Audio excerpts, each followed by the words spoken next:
Hey everybody, welcome to another episode of Design Recharge. I'm excited, super excited. I've wanted to interview Erik. He hasn't said no and just finally said yes. I just haven't ever asked because I feel I'm really, this is an area of growth that I'm really excited about, and it's about scaling your business. So today we have Erik Reagan, and it's a long E, people. I'm not saying it wrong. He wrote it with like 18 E's when he was explaining how to say his name. So I'm excited, so excited to have you, Erik. Thank you. It's really good to be here. Well, probably nobody had explained that it was 18 E's in your name sounding. Well, that's the first time. I might have to keep it too. Like if I go out to dinner and they ask for a name, I might just have to say it like that. Reagan. Can you spell that? Right. And just if you're new, we do it live every week. So you can always hit chat on the bottom and you can talk to everybody. Just make sure your to says to all panelists and attendees. That way everybody can talk at the same time. We got a bunch of people coming from all over. Feel free in the chat to tell us where you're coming in from. So we kind of talk about that. We always go a little early and then I hit record. So we're recording, we're ready. So Erik, you started this business with guy who wasn't even really your friend yet. I mean, he's your friend now. So you were a worship leader at a church. You were doing Flash websites, which was cutting edge then. And you, he had posted something like on Craigslist or something that he needed some designer developer people. Yeah. And you answered the call and y'all go to dinner and he just says, hey, well, we should just join up. Like, I guess you guys had a good conversation clearly and you didn't seem scary. So he said, I mean, that seems kind of like, let's get married. We just met sort of though. Right. Oh yeah. Yeah, absolutely. It was completely unexpected because he and I both had what we would consider our part-time, like freelance design or development work. And I saw something online, like you said, he was looking for Flash help. I did Flash stuff. We were both in the same city. So I hit him up and he said, hey, let's just get together. Maybe we can meet at like an Applebee's and just talk about this one project that I have in mind or that I need help with. So we get together. We talk about the project. We talk a little bit about what we're just doing as young creatives, I guess, and having a full-time job, but having this part-time thing, and maybe one day it's the full-time thing. And so I'm just thinking, all right, this conversation's going well. I'm going to get a project out of this and just keep building on that. And then at the end, he's like, so what do you think about just like being business partners? And that was the best start that I could have asked for in recognizing the contrast in personalities between Bill and myself, because I'm the total opposite. And so at this point, I do consider it him basically proposing on the first date. It was just so unexpected and funny to look back on. But you clearly, it didn't scare you away. No. So, but how do you answer that? You're like, whoa, buddy. Like it does sort of feel like a really, it must have been a great first date, right? Yeah, I'll say it's, at this point, I feel like, when you tell a story long enough, you kind of lose sight of what part of this is the story that's fun and what part of this is reality. So this is 10 years ago. So at this point, I'm almost on the fence of like how much of this is really how it went down and how much of it is the fun story to tell. But I don't think I really had much of a reaction other than I'm a pretty reserved person. So I feel like my reaction was pretty reserved, and I just said, yeah, I'll think about that. I don't know. Because you hadn't really even worked together at this point. You just had similar ideas about maybe what you wanted to do. Had you talked in this conversation or through emails about what you wanted as a business? Or not in the slightest, because neither of us even knew for ourselves yet. We were just trying to do freelancing on the side with the idea that maybe it could be the career one day. He was working in a vacation rental office, helping book vacations and take photos of properties. And they learned that he had graphic design skill and schooling. And so he started to manage their website, and it kind of evolved into freelancing for him. And for me, it was kind of on the programming side of freelancing. And we were just kind of seeing what was possible. We had no idea what kind of business we wanted to run. At the time, I probably wouldn't have even said I want to own a business someday. So there was no scenario where we both recognized we had the same vision for something. It was like well, let's work together for a while and not just on a project. Because over the course of that conversation, we at least learned enough about each other to see the similarities in how we thought about approaching problems. So it was our naivety that led to it. Well, and you also had two different skill sets that worked together really well. So then, but was there any in that conversation or right after that conversation before you said yes? Or was there how was it going to work? Was it going to be, we're going to go all in? I know sometimes one person goes full time with it and the other person's still doing their full-time job and they're doing it as a side. Was there something like that, or were you both like, hey, let's just do a company and we're both going to work sides for hopefully, and then we're just hoping it goes well?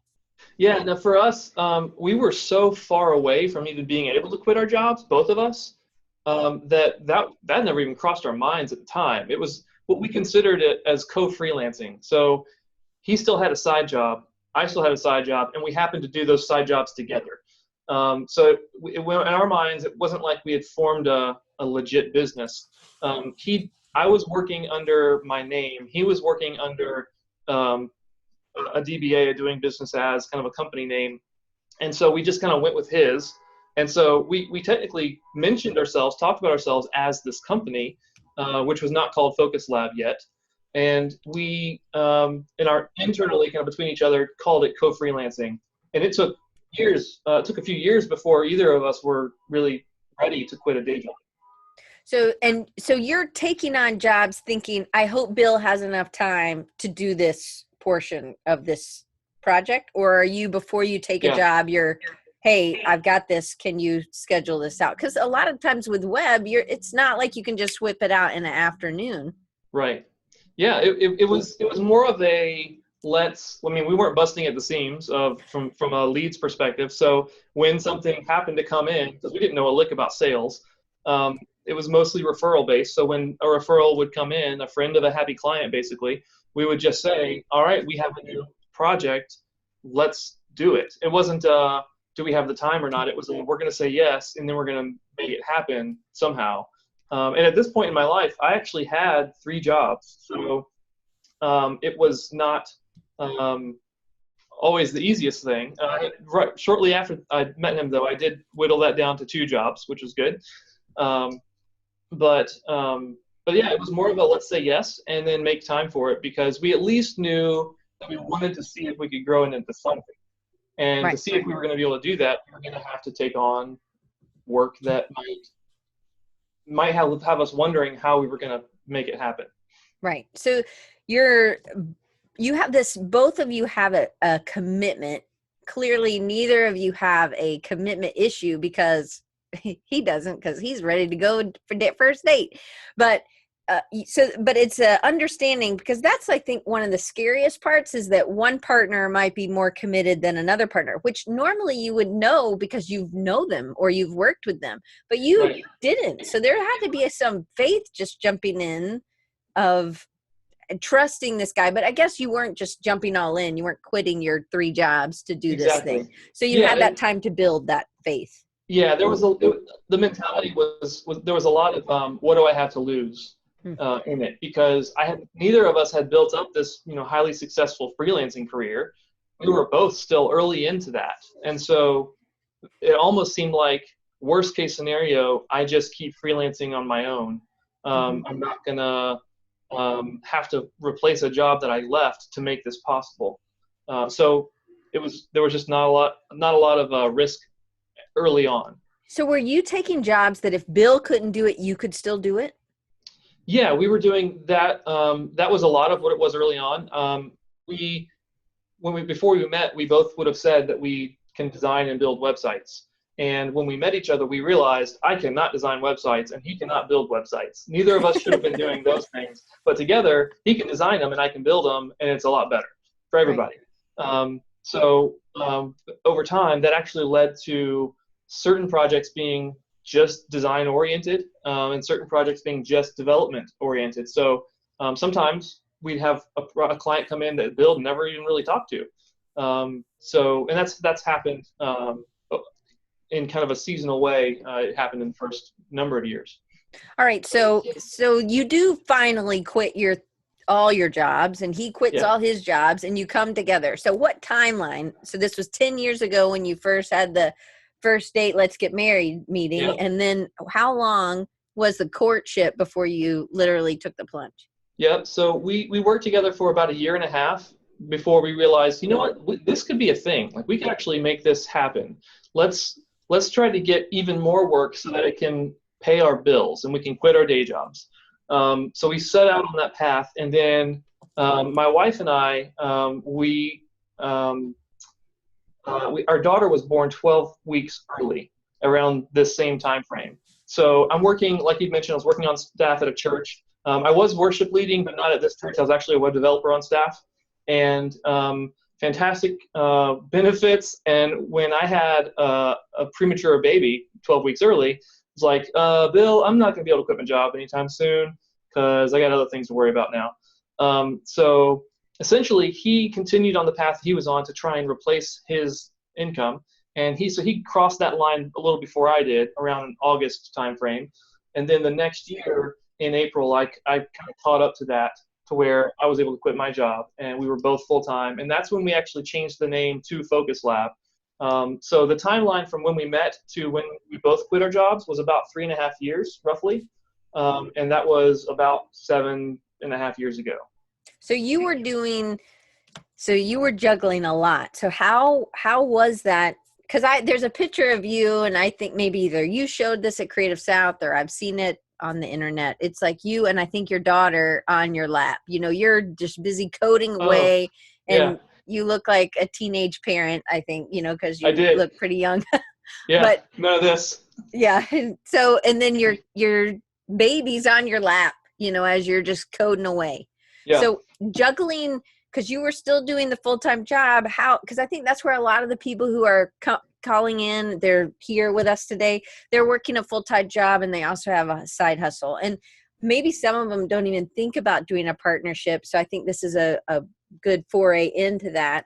Mm-hmm. But it's also, how did you juggle? Because I think it's really difficult. Now you have a baby on top of that. Yeah. I think the most important thing to start is that my wife also wanted this for us. And by this, I mean self-employment. So the reason I say that is because to do this full-time job plus, you know, side business that hopefully will be a full-time business one day, I have to work more hours, and those hours just have to come from somewhere. So, you know, I had a wife who was also interested in that, and recognized that it was going to take some time out of our days, our lives. It wasn't too long, though, that I realized that if I didn't spend much time with my wife and daughter, even though my daughter wasn't fully cognizant of this at such a young age, that it was just not a good family life in general. So because what I would do is I'd go to my kind of 9 to 5-ish job, and then I'd get off work.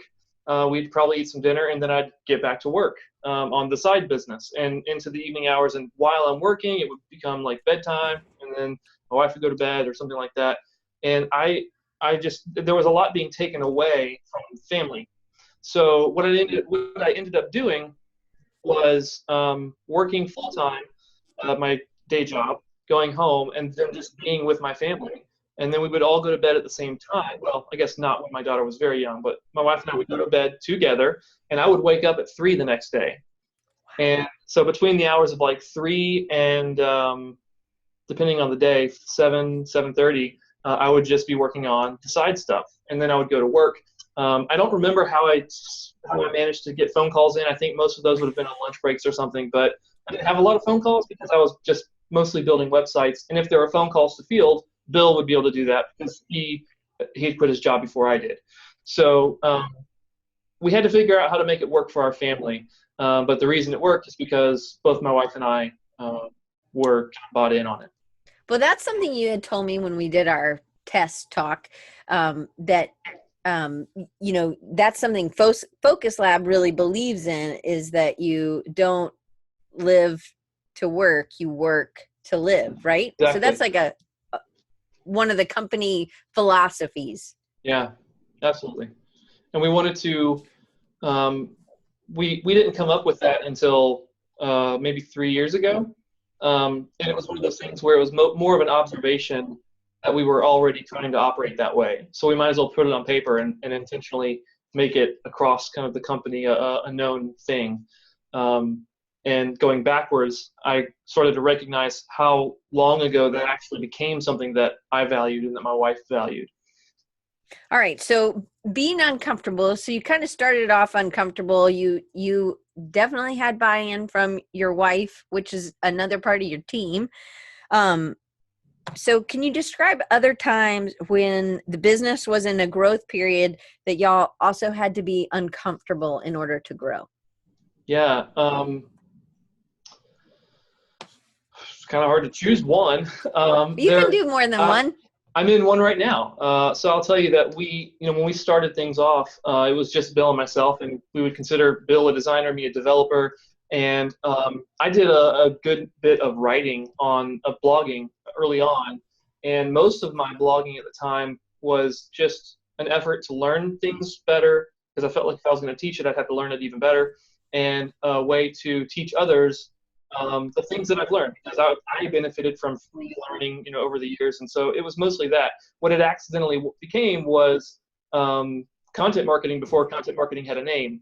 And so explain for people who don't know what content marketing is. Can you just give a little brief?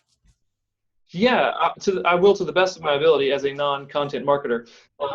Basically, we were just writing in a way that tells somebody who's looking at our website that we know what we're doing and here's how to do it. So it's kind of two purposes, two benefits, even if it only had one purpose like it did for us. The primary benefits are you get to present yourself as an expert or a knowledgeable person on a topic, and then you also get to share that with a community. And the community is really big for us. We've learned so much from our community, and we try to share a lot with our community. So my trying to just share things that I learned also ended up reinforcing to potential customers that we know what we're doing. And we weren't smart enough to do that on purpose. But we eventually noticed the trend that people kept talking about stuff we wrote or stuff we shared freely. Maybe code that we wrote that we said, hey, here's some code if you guys want to save some time and use this code instead of writing it from scratch. Mm-hmm. And so we saw the pattern in that and started to do that very intentionally. Well, what that led to was getting a lot more development leads than design leads. So we actually had a pretty strong kind of development presence, or that was a decent piece of kind of our brand, if you will. But eventually, as we grew, Bill and I realized that we needed somebody kind of doing not production work, maybe somebody who does more sales conversations, reconciles our billing or bills, takes care of invoices and stuff like that. So what we actually decided to do was for me to start doing some of that stuff and step a little back from development. And so come full circle to fast forward a few years to here, we're actually building back up our development kind of arm or section of FocusLab. And to build that up, it's kind of like a chicken and egg thing, because I can't just go and hire a developer and not have the new client work to pay them to have them doing. But I can't necessarily take on new client work if I don't have the developer or developers to perform the work. So the discomfort that is happening right now is that I'm actually doing a good amount of coding, right, which I haven't been doing in a little while.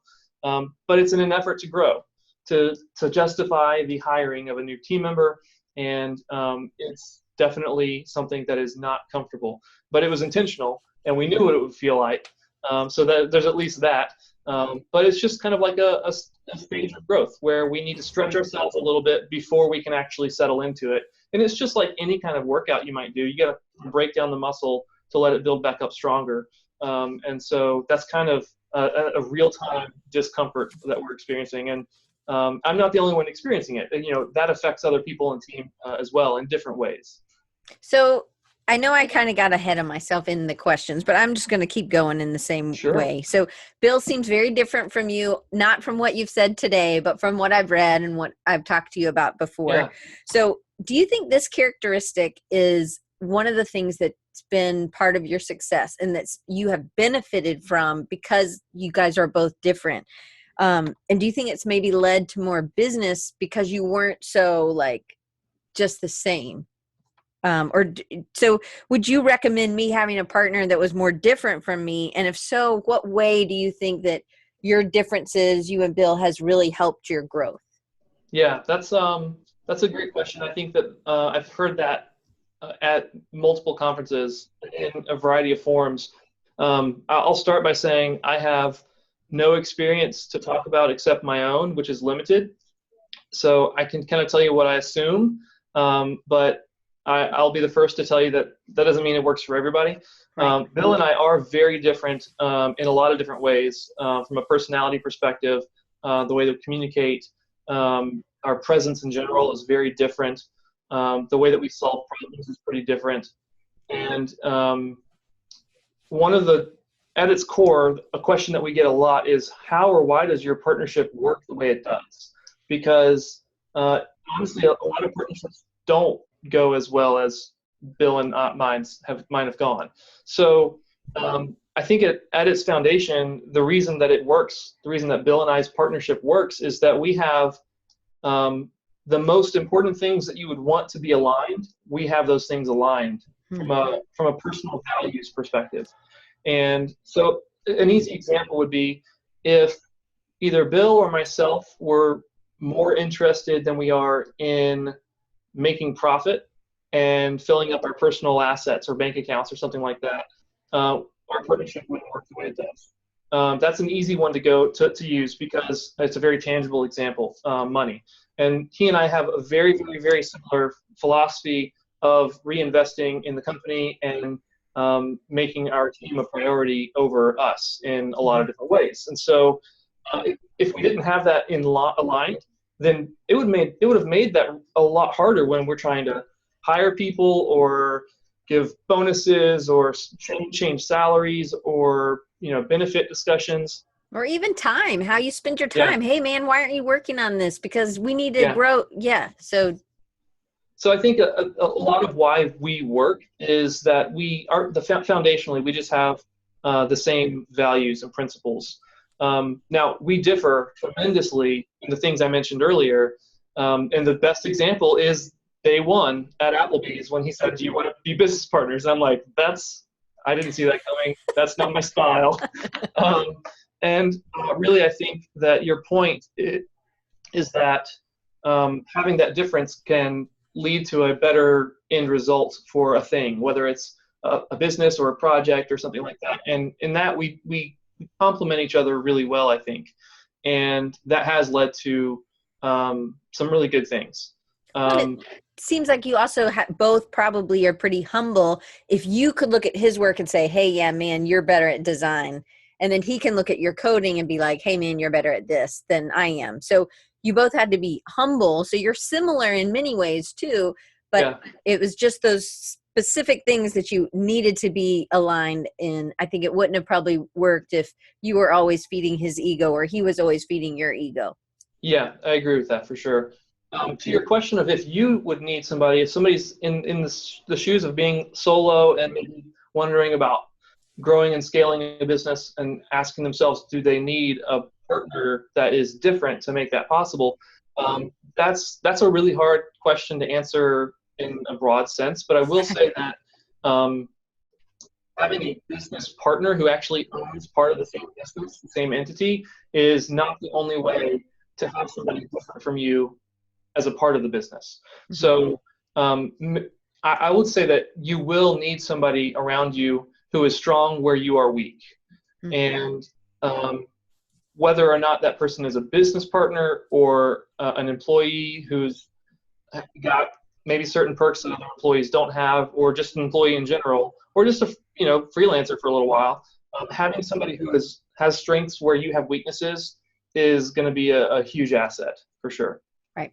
All right. So do you think you would be where you are today, having quit your job or doing, if you didn't have Bill kind of on that same page with you as your partner? In 3 years from when y'all met, do you think you would have, if y'all weren't partners and you were just friends and you were just doing whatever, do you think you would have quit your job at that point? Because I think part of what it is that commitment. Somebody else has the stakes in the game, and it's this constant kind of accountability to some extent that you're like, hey, we're working to something together. Right. Than just having an employee who's looking for you to fill their bank account every month so that they can keep playing and living and doing and working, right? Yep. So I do not think that FocusLab would be where it is, or that I would be doing the same exact thing I'm doing if it weren't for my partnership with Bill. It's hard to pinpoint that, and it's always hard to, like, I wonder if, the world was different, what would it be like? That's hard to say, but I'm pretty confident that it would be different. It wouldn't be the same. FocusLab in a lot of ways has grown in size and in brand awareness thanks to a lot of the hard work that Bill put in that I would have not had the means to do in any stretch of the imagination. Right. Okay. So did y'all ever go out and get external funding? No, we never did. We haven't ever really wanted or needed to. Basically, it's just been we'll make money and we'll pay our bills and we'll quit our jobs when the money can pay the bills. And that's just been our mentality. That's great. Okay. So, because I think sometimes people think that they have to have the external funding to be able to start. Sometimes I think we're so lucky in our industry because we have all these tools either in our head or we have a computer that has the ability, if we have the time and the ability that we can put into it, and we can make websites and we can do these things that other people can't do. So I think we can start lots of businesses or help lots of businesses. So I think that from a startup cost perspective, we're in the perfect place to be able to not need funding. Right. Exactly. All right. So how many years from when y'all started working together did you hire your first contractor? Or so if it was at that development stage where you were needing another developer so that you could go and do more sales, what time frame was that? Yeah, so it wasn't quite that specific time frame. So we started in April of 2010, is when we had quit our jobs. In May, I think it was May 2nd or May 3rd was day one of us working in our co-working space. We went about 15 months, if I remember correctly, until we had anybody helping. And we had a part-time designer who was local and a part-time developer who was remote join us at a kind of contractor capacity 15 months later, just because we needed help on the production side of things. We had not ventured into me handling sales and other things only yet. Right. We were doing it right with Bill and I sharing some of that. So who was your first, it doesn't even have to say a person's name, but like who was the first employee? Like what did they do? Yeah, so we went, so it was 15 months until we had those two contractors. It was maybe another 9, I think I might be getting this right. It's fuzzy because there's just a lot in 7 years. Maybe 9 or so months, and then we had a third person join. And throughout that next year, and maybe another year, everybody who was working with us was a contractor. And this is not, I don't recommend this now because I've learned about it. But we got to a point where we had a number of people working for us as contractors, and we're like, wait, we should be making these people at this point, we should be making them employees. And in my mind, having an employee instead of a contractor was like this big thing that we were Yes. having to commit to. It was just that I didn't know how it worked. I don't know anything about business. I'm clueless. I know how contractors work now, so I'll just do that. But we got to the point where we realized, oh wait, it's actually not that hard. Okay, so we will take all of our current contractors who pretty much work full-time hours, and in January we're going to make them employees. So our first employee was a group of people who had been here for a while. Like how I many think, people did you offer in that January full time? Because then that gives them stability. And yeah. did you ask them to not do other freelance, or were they already not doing freelance because you were working them too much, or you had the work life balance thing better? It was Well, always part of it. we actually still don't tell people not to do freelancing. Oh, good. So we didn't then, we don't now. We don't plan to. We plan to leave those decisions up to the person as an individual, which is another topic that I don't want to. I won't get on a rabbit trail going down that. But I don't remember how we communicated that. I just don't remember for some reason. So do you think it was like 6 people, 8 people, 3 people? Yeah, it was probably 5 or 6 at the time. So then did you guys become employees also, and then you get different kind of, then you get a paycheck that's set, right? Yeah, so we actually, that's right. Bill and I, because of the transition or the change that we made, we became, well, we technically were already employees of the company based on our entity type. But yeah, we became employees in the same sense in how we ran payroll. Yeah. So then was this something, because this takes some research, because I've looked into it. Having 2 people do the research makes it a little quicker. Was this something both of you did, or was this like, hey, Bill, you're going to do this, and I'm Yeah. going to do this part? Yeah. So this is where Bill and I's personalities show. He is like, can you do that? And I was like, let me do that. Because there's all kinds of things, payroll, and you can have Yeah. an outside entity doing that, take taxes, things like that. Because there Yeah. are some things, but you're saying it wasn't as scary as you thought. Yes, it was not correct. It was not as scary as we thought it would be. And basically, all I needed to do was just talk to somebody who knew what they were doing and let them teach me how to do it. So I just talked to the guy who did our taxes at the end of each year, talked to him a little bit, and then went and talked to our bank account. I went and talked to somebody at our bank and said, hey, I need to be able to run payroll. Is that something that you guys offer inside of your kind of online tools? And it was. And so we just were able to start doing that. Knowing what I know now, I would have tweaked some things and how I did them, but it worked fine. We basically could have done it sooner. All right. So you had enough people. And I think so. There was safety in hiring contractors because then they're on a contract basis. If something doesn't work out, and I know a lot of people in our industry do that because one, it is a lot like a marriage when you hire somebody. It's not like they're just going to come and sit at their desk and they're going to plug some numbers. They have to work with other people. You have to have personality. You have to get along.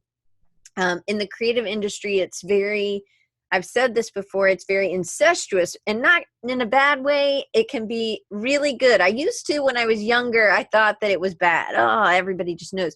But really what I realize is that it's a trust factor. I'm going to be sharing. I'm going to be putting Yeah. my ideas out there. I want to make sure nobody's going to be just a bull in a china shop and just run me over or run other people over or not talk. You have to be able to Right. share. And so you have to know what the environment is, right? So you have these contractors. It's a safety for a company, right, to be able to do that. If you were going back, how long would you have done that? Because I still think you probably would have done that to some extent, right? Yeah. I mean, if I was like doing a second business, then I would probably not bother with doing contracts work for most positions early on. But looking back on this business, it's not like a regret that I have or something I wish I could change. We still did it fine. We didn't. We had a little bit of kind of risk or exposure on the IRS liability tax front, but all in all, don't regret really any of that, and wouldn't try to go back and change it necessarily. I would just do it differently if I had a second go at it, just knowing what I know. Okay. And if I was talking to somebody who was trying to grow a business, I would slow down with them and say, hey, here's what I did. Here's how you could do it. Now that I'm able to tell you what I wish somebody could have told me. Right. But I would, I don't lose sleep over how we did it. No, but I think it's good that you have that knowledge, and you could express to somebody else what decisions you made and maybe what you would have done differently or done quicker. Sure. So how many employees do you have right now? If you include Bill and myself, since we are technically employees, we actually have 20 as of this week. Oh, sweet. Yeah. So did somebody start this week, I guess? Yeah. Somebody started on Monday. That's good. It's better than the other way around. That's true. We had 21 last Friday. Now we have 20.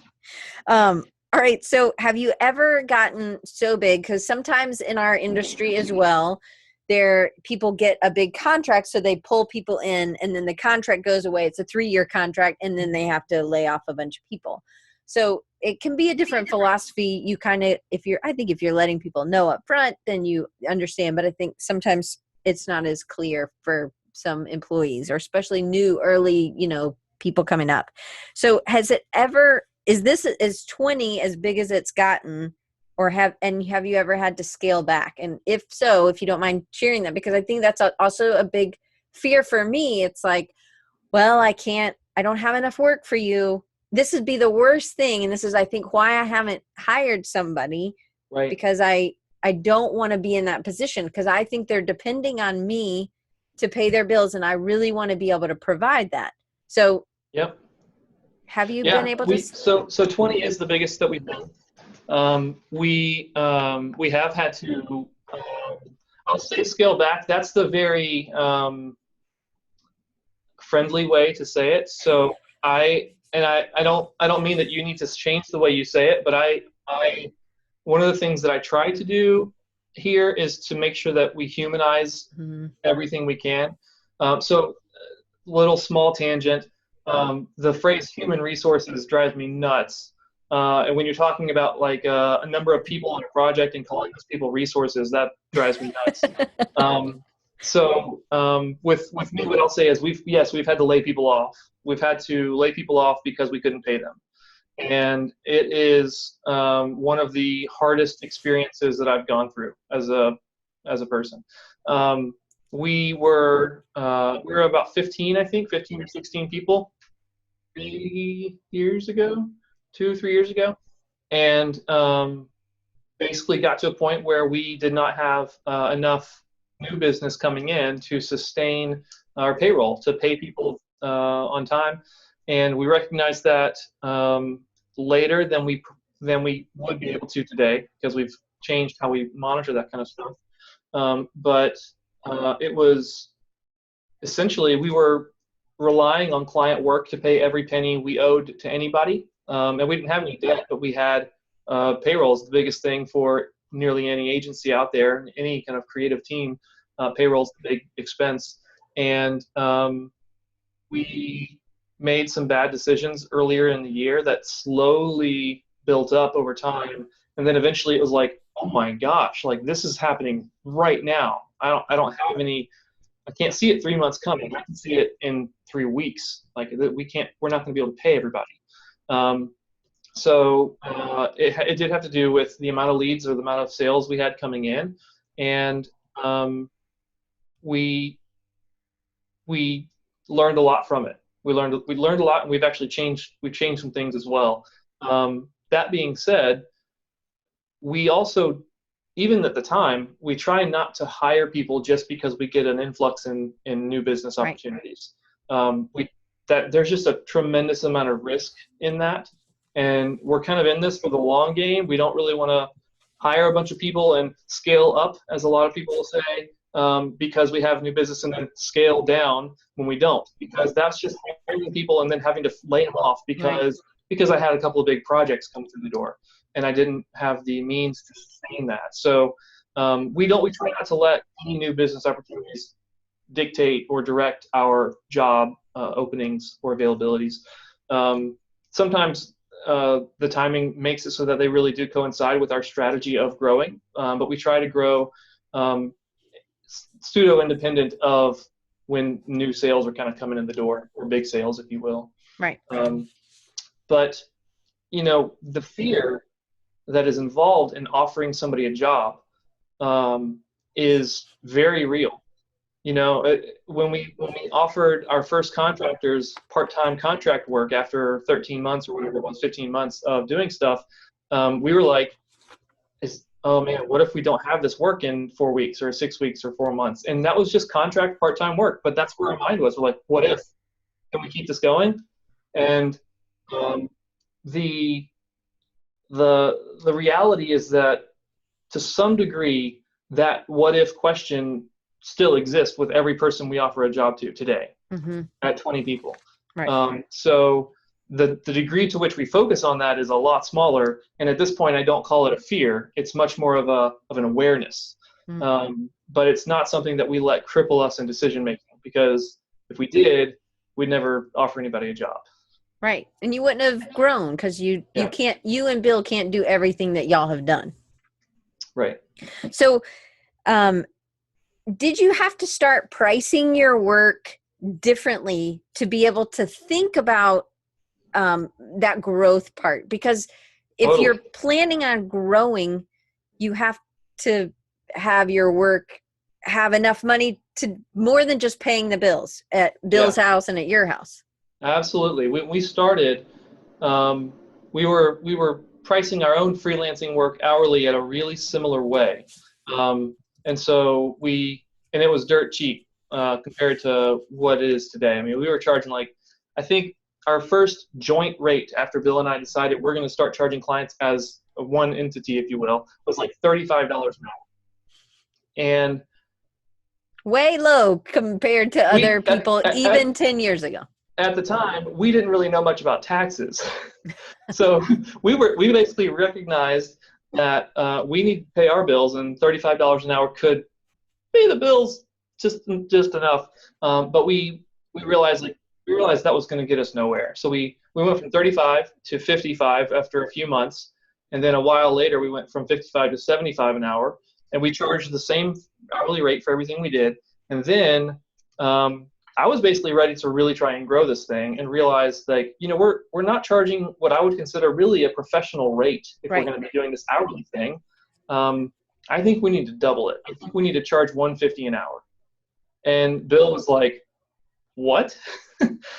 So thankfully, it's really easy to test ideas with that stuff, because if you have all of your clients at one rate and then you get a new client come in the door, especially one who doesn't know your other clients, you can just experiment. And so basically what we did was, with new clients, we would say $150 an hour. With old clients, we kept them at the 75 for a good while, a very respectable period of time, not just to show them a new doubled rate and say, next month you're going to pay more. And over time, we recognized, wow, this is really working. We could technically lose half our clients and still make the same amount of money, because we were doubling our rate. And so eventually Bill was like, all right, this is right. This is true. We should do this. So we bumped up to the 150 per hour. And that's really when things started to enable us to grow more and say, oh, we can actually afford not just like a college student who is just trying to pay rent and whatnot, but we can actually afford somebody who's in a career. And that was a good turning point for us. So you're duplicating your skills instead of just having to train, because there's a lot of training that goes into having a new employee. I mean, and there's some benefits of that as well, because you can train them to do what you want. Doc says, did you keep the previous clients at a retainer rate, or did everyone take the hit and leave?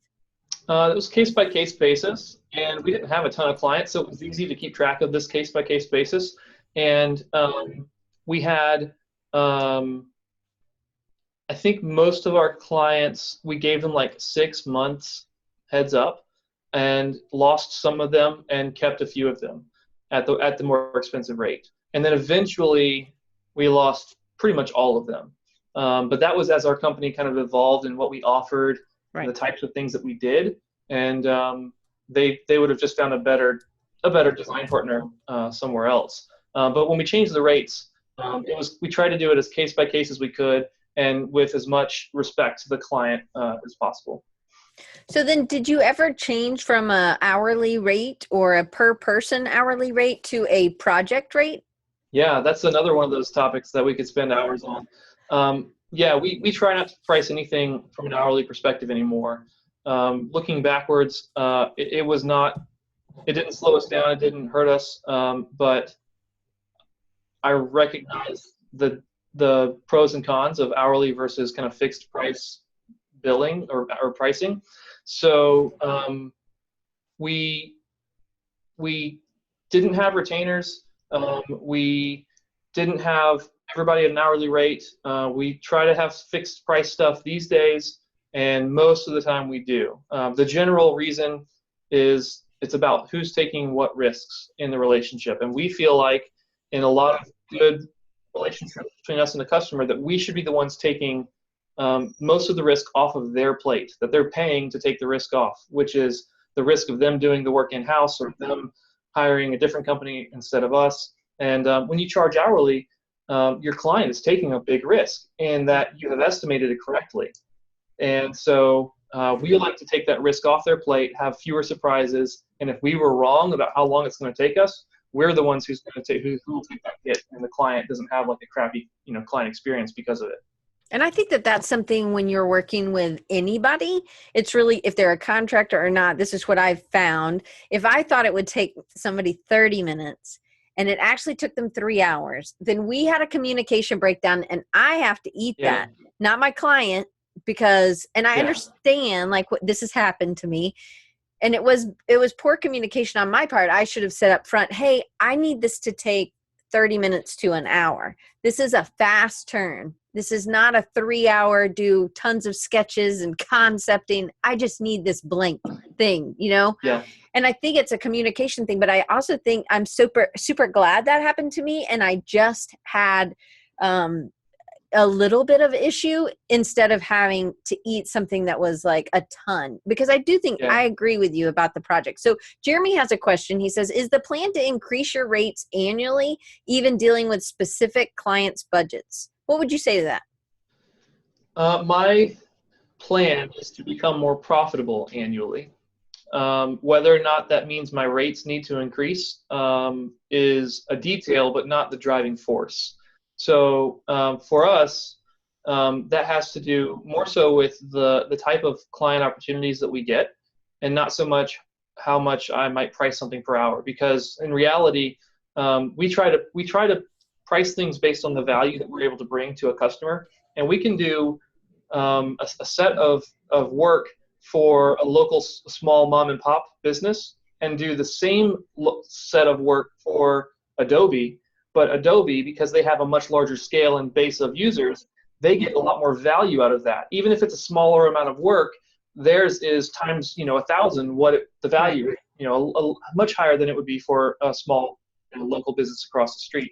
So we try to price based on the value we can bring to the customer, and whether or not we don't really consider us as having a rate.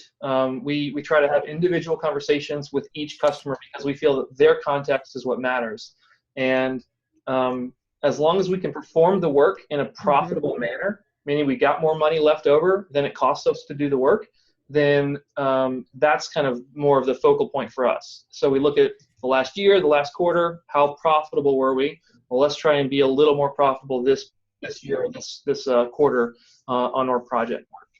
And it's also, to me, it seems like you would really have to hone in on who's working for you and where their strengths are. Because if something's taking Joe, I don't know if you have a Joe, I hope you don't have a Joe. No, Joe, just taking Joe a lot longer, you may have to go to Joe and say, hey, maybe this isn't what you need to be doing. You're really good at branding. Let's just keep you on branding instead of doing the web stuff or whatever, packaging. It's really kind of being in tune with your team to seeing if their skill sets. Now, some people might have a new interest and then they might be learning something on their own or while they're working, but they have that drive. So it gets them to that next place. And I feel like it has to be communication constantly with your team, right? Yeah, absolutely. Yeah. We, So like when Alicia starts doing these paper things, right? yeah, Like this is amazing. She's an amazing photographer. She starts out as a designer. I mean, I love Alicia. But so then she's doing this, and then how is she able to make this as part of Focus Lab something that Focus Lab can use? So it's also kind of understanding where people's interests and know that people change, right? People yeah, grow. totally. Yeah, absolutely. And one of the things that kind of needs to be present for that to be um, t- uh, to give opportunity for that to become a thing is space to play or to Mhm. experiment. And one of the things that's really important is people's interest in something that they're doing. And it was really evident that Alicia was really interested in that stuff.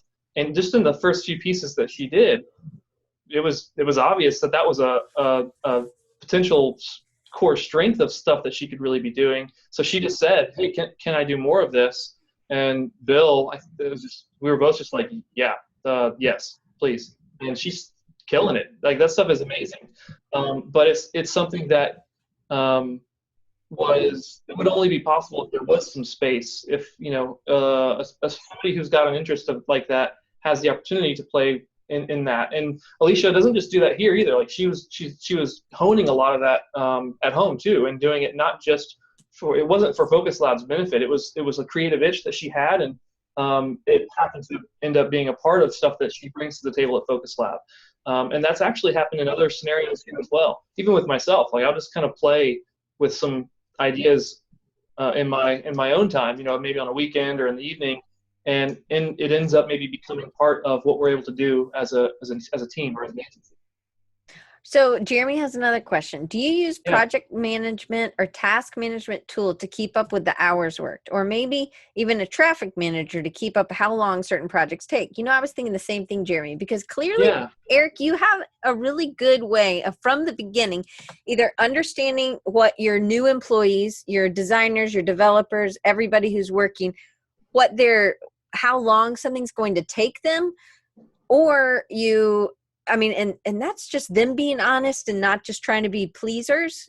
So yeah. either, or are you tracking something? What have you done? Or is this just a God-given gift that you have, that you're able to do? Totally not the latter. Um, so I don't even have the gift of knowing how long it'll take me to do some things, a lot of things. I can't take hardly any credit for this stuff. But we do use some tools that help us do those things. But really, it's less about the tools and more about the people who can observe these things and then use a tool to put it in a database somewhere. So yeah, we keep track of hours worked in Harvest, just from a time tracking perspective, not because we bill by the hour, but just because we need to know how long something took in Right. hindsight to say, if we had to do it again, would it take the same amount of time, or would it take, were we way off in what we thought it would take, and things like that. We use another tool from the Harvest team called Forecast, which lets us block out time for each team member in the future for a given project. And so we're estimating how long we think we need for a project at the front end. And at the end, we look in reverse and say, how correct were we? And we adjust for that for future projects. So we were wrong often early on, and we were right occasionally early on. And we just kind of we are continuing a continual process to hone that guesstimate or estimate, depending on what kind of project it is. But yeah, we do try to do that, and that plays a big role in us knowing how much revenue we think we're going to be making in the future months and how much we need to be filling in from a sales perspective. Because if we don't keep an eye on when projects end, we'll lose sight of when we need to start bringing in new projects, and that can be a really big problem from a sales perspective, from an income perspective. And Um, I think a lot of freelancers run into that. If you're really busy, you yeah, forget that part of your week has to be marketing or yeah, finding or doing some other, because at some point you will be caught up, and then you will have nothing if you've done no self promotion or no, the right, content marketing for you, the blogging was something you had yeah, to plan in, and then it ended up, but if you just let it go completely. So PJ has another question. I always like to get through their questions, and I already asked him if he'd come back on, so hopefully it hasn't been too terrible and you'll come back on. But because we only have 5 minutes left. So PJ asked, after you raised your current rates, did the win-loss ratio of new projects drop drastically? I mean, you didn't need as many new projects, right? Yeah, that's right. Honestly, I don't remember. What we kept an eye on was less the win-loss ratio and more on are we growing? Are we making more money in general? I can't remember, though, if it did. My instinct is to say that clearly it did, but we would, the way that we handle incoming conversations is we try our best to respectfully qualify people before we spend a lot of time having long conversations with them. So in when we were doing hourly billing, a lot of our early emails would say, hey, tell us about your project. We're so grateful you reached out to us. You probably have some pretty common questions for us, so just so you have a heads up, the next time we could start a project is this. So that lets them know if we can't meet their deadline. Our hourly rate is this. That lets them know if they're worried about this. Our average project probably cost about, small number to big number in range. Here's my availability. When do you want to hop on a call to start talking about what's up? And that helps qualify people. So the reason I'm having a hard time remembering is that we tried to qualify people or pre-qualify them or really disqualify them early in the conversation to where that almost means it wouldn't show up in my mind from a win-loss ratio perspective because we never tried to win it. We just said it's not a fit. Would you send them to someone else? Would you recommend them to someone who would fit better? I did early on. I learned that was it wasn't something I was comfortable doing because I ended up sending some crazy people to some good friends. And I was like, you know what? I probably shouldn't just send everybody to people. So we got to the point where if I actually spoke with somebody and got to know them a little bit as a potential customer, I could say, you know what? We can't do this work, but my friend down the country or down the street, whatever it was, you might want to talk to him. I'll introduce you. Okay. I think we have one more question. So Brian says, what's your most successful marketing tactic or focus in 2017 to bring in new clients that match your company? I guess what your company provides and what you want to provide, because we are always growing.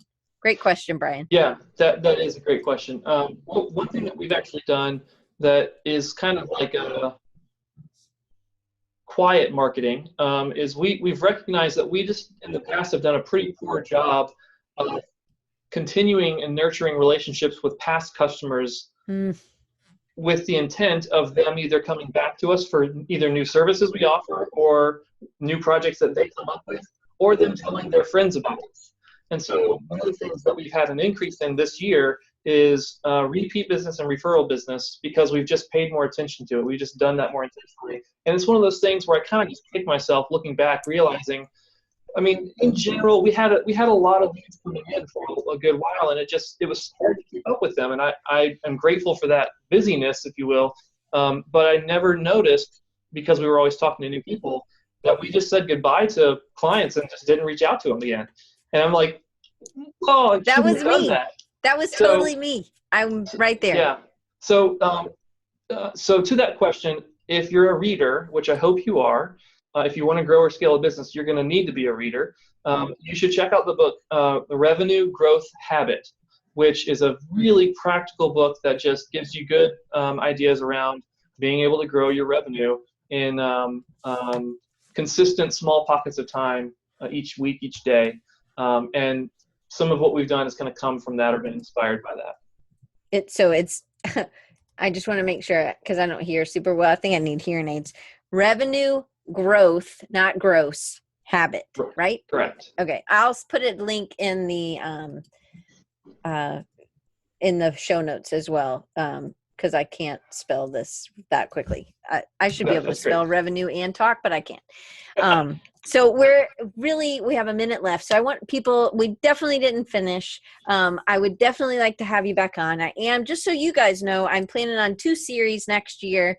One is about struggle, and then the people who've struggled. One guy's going to be on, he has beat cancer, and I think that's a struggle, but then some people have other struggles that are, it could have been financial, could have been something else. So we're going to have that as one. And then the other one is going to be about this growth, because I feel like all of us would like to be at a place where we can hopefully grow. And I would love to be able to provide somebody else and have this really cool creative place that somebody else, at least one other person, can come and we can really share, because I do think people are better together. So I'm asking you back officially, but I will send you an email as well. But I'd love to finish this and talk more about that, because I really do think getting the right seats, and there's a book, and I can't remember what it is called, but he talks about getting the right people on the bus. And I think that is something clearly y'all have done really well. And I can't remember. Yeah, good to great. Yes. Did you say that too already? Yeah. Oh. It's Jim Collins. That's something that influenced us a bit. Well, I loved that book, and I really thought about it. So as a teacher, I always was like, oh, I've got to motivate my students, and I would show them these videos, and I do think that helps to some extent. But if they're not on board, an employee, a student, whatever, if they're not on board, if they don't want to play, they're not going to play. They're just going to give it half. They're going to give it the minimum. They're going to do the 4 laps that they have to do, and then that's it. They're checked out. I did my 4 laps. They're not going to do extra. And I feel like anybody who shows up here is going extra laps, because we're doing this stuff on a side, but really it's about forming these connections with these other people who are doing this stuff and are really doing more than the minimum. And I feel like I'm so thankful for the people who listen and for the people who come. So I just want to thank you guys. You really do make a difference to me. But it's really great, Erik, just to know that you were able to get the right people on the bus, and that you have been able to be successful, and that money's not coming out of your pockets, left and right maybe, but that you're growing at a rate that you can employ 20 people, and that you are able to provide for them. And one of the things, so Erik was supposed to be on 2 weeks ago, but he had to cancel because, I don't know, Irma was coming to town. And Irma's a hurricane, if you don't realize. We both live on the coast. I'm in the Gulf and he's in the Atlantic. So not in the Atlantic, on the Atlantic. And so Irma was coming and came up, but kind of missed you guys, actually. Thankfully, yeah. Yeah. She hit some other people for sure. So there's, it's just being able to be flexible, I think, is really important. I will definitely talk about pricing in that scale as we talk about scaling the business in that section. It is, I think, I don't remember when Ashley does all my scheduling, and she's just the whiz. So she figures out when it's going to be, but it's going to be a 4-week thing. So I would love to have you back on for that. But I want people to know, I know we didn't show any work, but you can find FocusLab and Erik on Instagram at FocusLab LLC. And I'm going to put that in the chat, and it'll also be in the show notes. And the Good to Great book and the Revenue Growth Habit will be there. And then you can also check them out at FocusLabLLC.com, not FocusLab.com. Don't go there. Yeah. I mean, not that. And that's a fun story one day. We basically missed that domain purchase by a week. Oh, you're kidding. Nope. That stinks. But it just happens, it, oh, well, it's just the internet. So awesome. Thanks, Doc. That is awesome. Anyway, so we'll just continue this, because I know we only got to 6.5, because I had to have some 0.5s in here. But Erik, thank you so much. And is there any other way for people to contact you or to get in touch with you? Yeah, absolutely. So all the social media stuff for FocusLab is the same as the Instagram handle, FocusLab LLC. And then for me, it's just my name, Erik Reagan, ERIK, and then Reagan, but spelled like Reagan. My email, if anybody ever wants to hit me up with questions, one of my favorite things to talk about is this kind of stuff. So it's just Erik@FocusLabLLC.com. And as long as you spell it right, I'll get it. Okay, well, I will make sure all those things will be in the chat. But thank you so much. And again, just so you guys know, you can always, what helped me out the most, just to give us a rating, give us, me and the mouse in my pocket, me and Ashley, I guess, give us a rating on iTunes and share it with your friends. And know that next week we have David P. O'Hara, and I had to convince David to come on. I think David is amazing, but he was like, I'm not there yet. And I've had two people that I've had to do this with, that I really felt like from what I had talked with them and what they were doing, I feel like everybody thinks that I got to be somewhere. I got to be at this place before I'm interview worthy. And I think that that's a mistake, because they're missing an Absolutely. opportunity to be encouraged and to also share that, hey, I might not be there, but I'm learning and I'm okay with letting you know I'm not there yet.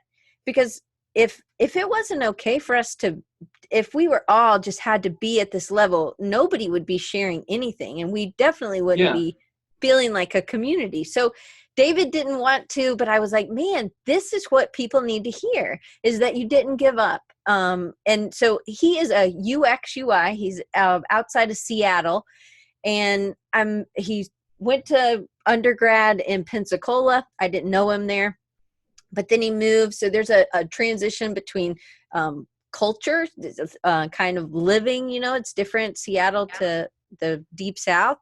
And so I think it'll be really interesting. So I'm excited. And then the other person, who I'll just call him out, and I don't know if he listens or not, but Kevin Green, I had asked him 2 years ago, he had this project. And so he said yes too. So these people are coming. So I'm excited to have them. And it takes something, but when somebody sees something in you, sometimes you just have to fall into trust and say, I know Derek Castle did this. He said no to the Miller High Life people. Harley Davidson, Miller High Life did those KN series. And he was like, no, I just don't think I could do that. And then they showed up at his door with a 6-pack of beer and said, hey man, will you reconsider? And he said, okay, I will. And so it was scary, but I think that's where we grow, because he had never done a contract with somebody. So then he did, and he was worried that it would be all corporate and whatever, and they would try to control, but it wasn't. And so it is about having that really good support staff. I think people, your family, friends that are going to be there for you. So I'm excited to have David on. Go ahead. Can I share one thing? Please. This is maybe just to the benefit of people who are able to listen to this and might have that same feeling of like, I'm not there yet. Like, why would I shouldn't be interviewed, or why would people listen to me? There's a quote that I absolutely love from Ralph Waldo Emerson that says, in my walks, every man I meet is my superior in some way, and in that I learn from him. Mm-hmm. And like that's everybody who's in this chat right now has something that the rest of us can learn from. So say somebody who's listening, or somebody who catches the podcast later has an opportunity to be interviewed, or somebody expresses interest, but they don't feel worthy or ready, just kind of shove that to the side and just go for it. Well, I think it's kind of like having kids. Did you think you were ready? No. Ours was actually not planned anyways, so no. But I think there's such a benefit and such a blessing, right, to have your kids there, or to have your business, or just, I think it's so great that Bill was like, hey man, you want to have a business together? I mean, if he hadn't been so willing to trust and willing to jump in, that conversation might not have happened. It could have just been another, contractor that you work with. And so I feel like we have to take these, kind of listen to our guts, have faith, that we aren't going to be led astray. And sometimes we will get burned, but it's just about growth. I don't necessarily think we're burned. You're not dead. And, anyway, so if we wait till we're ready or feel ready, we'll seldom start. Right. Yeah. Exactly. You're always improving. I'm always improving. So you guys can reach out to me. You can follow me on Instagram at Design Recharge, or you can go to rechargingyou.com and check it out. Look at old episodes. You can always email me at Diane I'm trying to read the chat, and then I'm like, oh, boogers, I can't read Doc and do it. But Diane at rechargingyou.com is the easiest way to get. No problem, Doc. It's no problem. All right. So is that a John Acuff Finnish reference? It's not. I know the book, but I haven't read it. I am going to work on the boogers t-shirt. It'll be shoot boogers or booger snot or something. I'm working on my S's. I'd like to do them like Bob Ewing, and he did your sidecard logo, right? He did. I love that S. Yeah. But I got to keep working on mine. So anyway, it'll be there. It'll be there for April at Creative South for sure. But Erik, thank you again. Guys, pleasure. go back to Recharging You and get the show notes. And I will see you guys back here next week with David O'Hara. Let me hit stop.